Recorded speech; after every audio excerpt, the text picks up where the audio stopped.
আমার আত্মীয়ের মধ্যে অনেকে বলেছেন, আমার আত্মীয়ের মধ্যে বলেছেন যে কি নাচ গান করতে যাও দমদম রোডে, পরিবেশন কেন, ঘরের কোনায় বসে রাধে রাধে করো,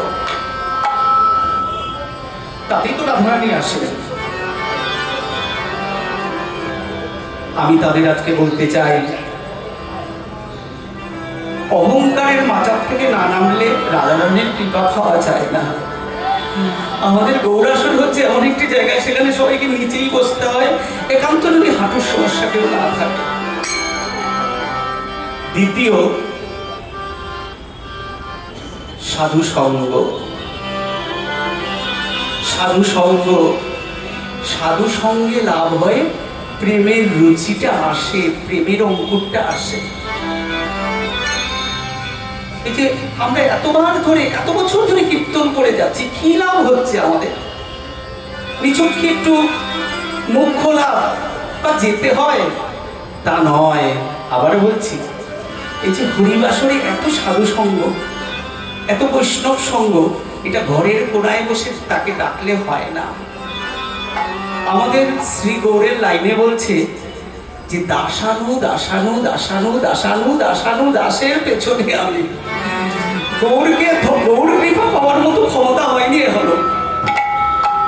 গৌর, যারা গৌর গৌর বলে কেঁদেছেন, তার দাস তার দাস তার দাস যদি কেউ এখানে থাকে, তার ধুলোটা যদি পাই, কোনদিন কৃষ্ণ প্রেম আসতে পারে।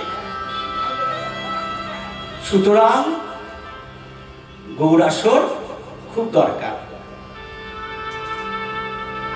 এটা এখন থাক।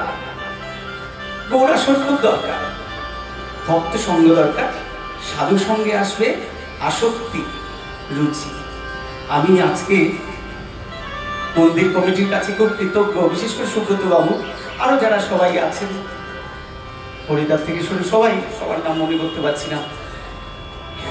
এই তো সুযোগ পেলাম, পরের বার কোথায় থাকবো, এই নিঃশ্বাস প্রশ্বাসের কোনো ঠিকানা নেই, কোনো ঠিকানা নেই। আজকে সব কথাটাই বলবো যে মানুষ জন্মের উদ্দেশ্যটা কি। সবাই তো ভক্ত, কেউ ঠাকুর করে গিয়ে বলে আমাকে এটা দাও ওটা দাও, আবার কোন ভক্ত বলেন আমাকে কৃষ্ণ প্রেম দাও।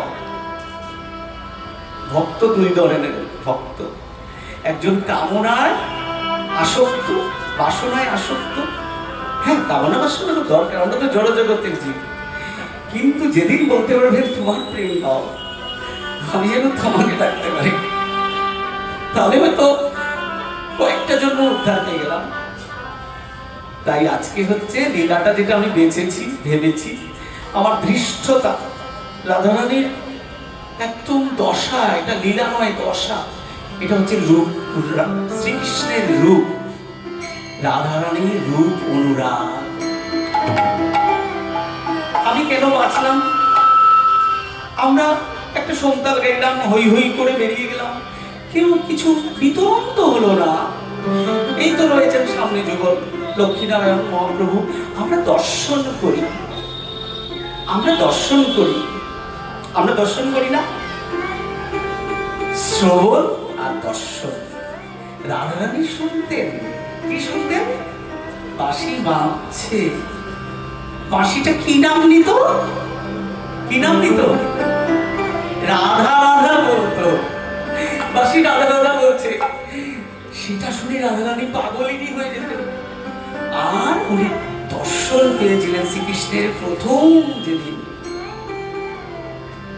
এবং সেটা যদি কলিযুগে এসে আমরা গৌরচন্দ্রিকার থেকে যাই, বিষ্ণুপ্রিয়া, মাতা বিষ্ণুপ্রিয়াও মোহিত হয়েছিলেন। তাহলে মাতা বিষ্ণুপ্রিয়া দেখলেন, রাধারানী দেখলেন, আর আমরাও তো শ্রীমূর্তি দর্শন করছি, আমাদের মধ্যে তো কোনো রকম আবেগ তৈরি হয় না, কোনো বিক্রিয়া তৈরি হয় না, শুধু কি এই এক টাকা যাবো লীলায়, বিশদে যাচ্ছি না, গান। তাহলে এটা আমরা কি গাইছি আজকে? গৌর রূপ, তারপরে শ্রীকৃষ্ণের রূপ, এবং রূপ অনুরাগ। কি করে তার মধ্যে অনুরাগ হলো যে সখী আমি আর পারছি না ঘরে থাকতে।